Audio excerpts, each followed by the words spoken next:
Benjamin Pardie lived in a seaside community called Bethsaida, in the town of Galilee. He lived with his mother in a small cottage on the far side of town. Now, Bethsaida was such a small town that everyone knew almost everyone.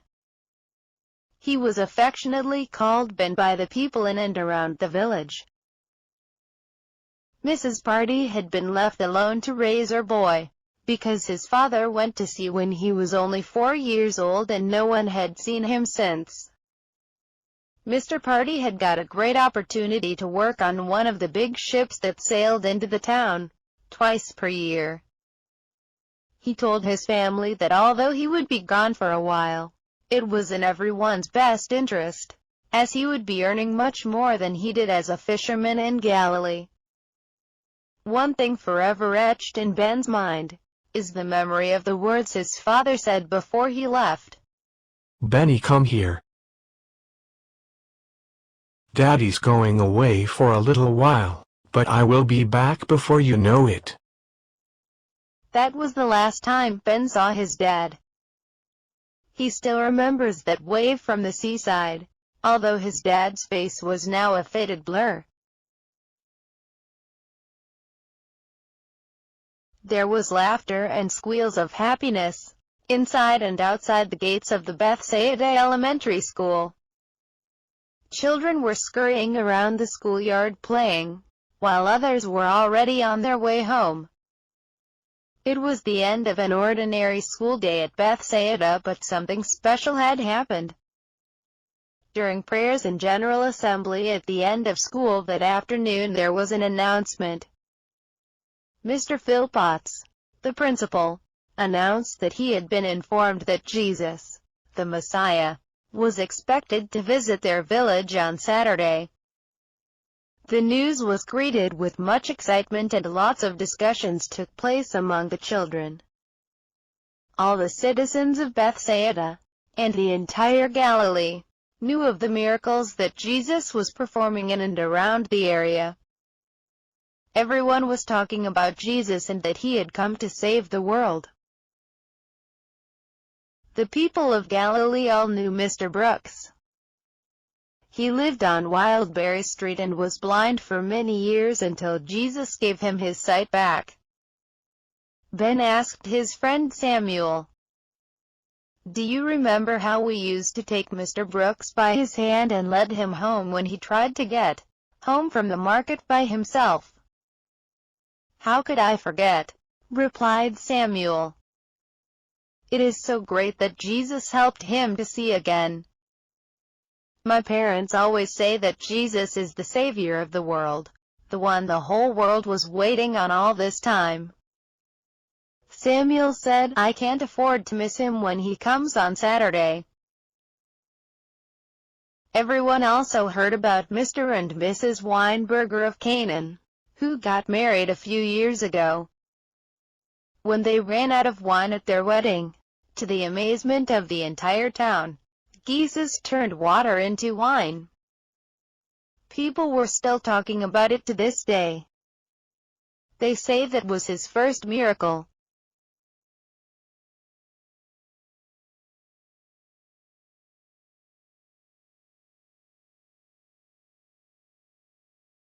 Saturday eventually came.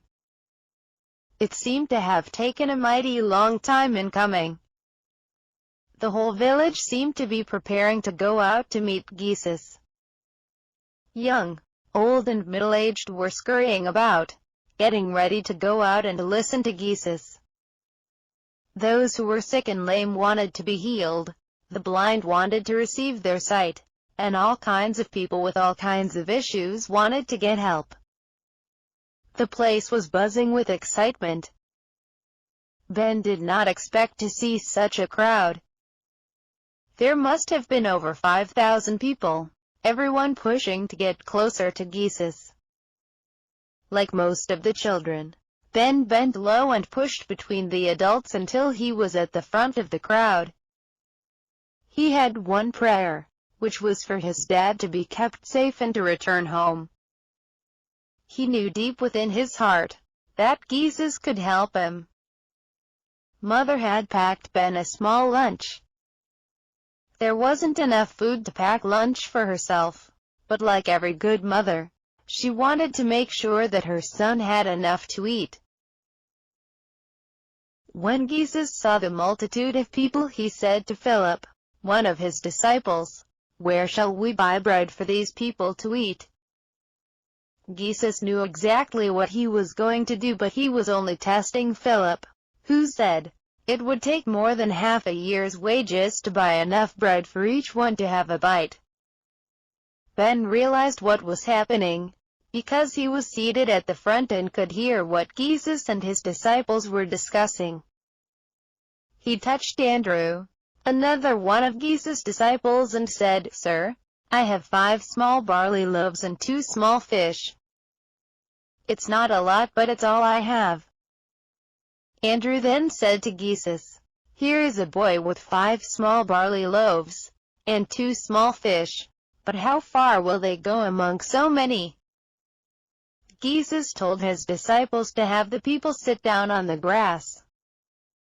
He took Ben's loaves and fish, gave God thanks for them, and gave them to the people.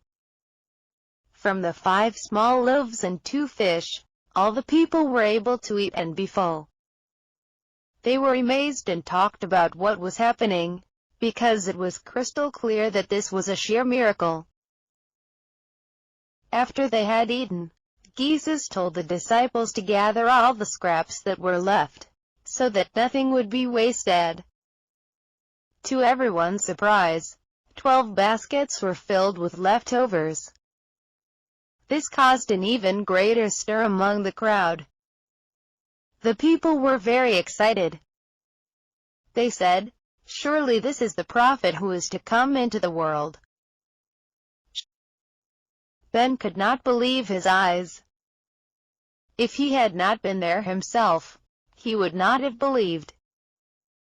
Jesus had used his small lunch and fed a multitude of people, with over 12 baskets left over. After a while, Jesus began to withdraw from the crowd. When the people saw that, they started leaving also.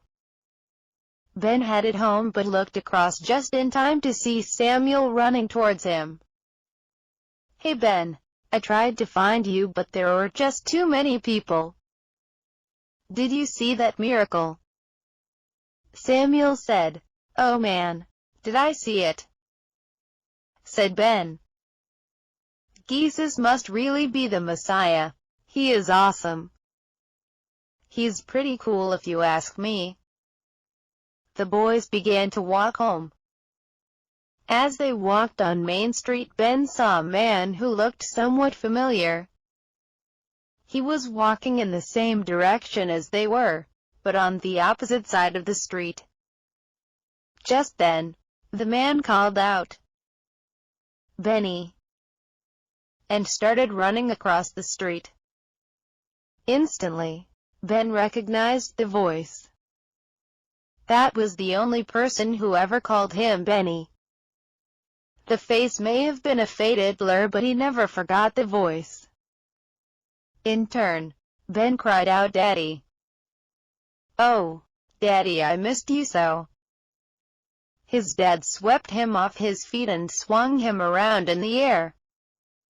Suddenly, as if appearing out of nowhere, there was Mother standing in the middle of the road with her mouth wide open. Mr. Pardie grabbed her and hugged her really tightly. "Thank you, Jesus," Ben cried out. "Thank you, Jesus. You are awesome. You are worthy of my praise." They stood by the side of the road and hugged one another, crying. People began to gather around to witness the grand reunion. Ben would never, ever forget that day as long as he lived. Jesus had done a mighty miracle in the sight of thousands of people, and Ben and his mother's prayers were answered when they witnessed the second miracle, his father returning home. Samuel was still standing on the other side of the street looking at the Pardie family. "Come here, Samuel," said Ben. He introduced Samuel to his father. "Nice to meet you, Mr. Pardie," said Samuel. Then the Pardies headed home, as they had a lot of catching up to do.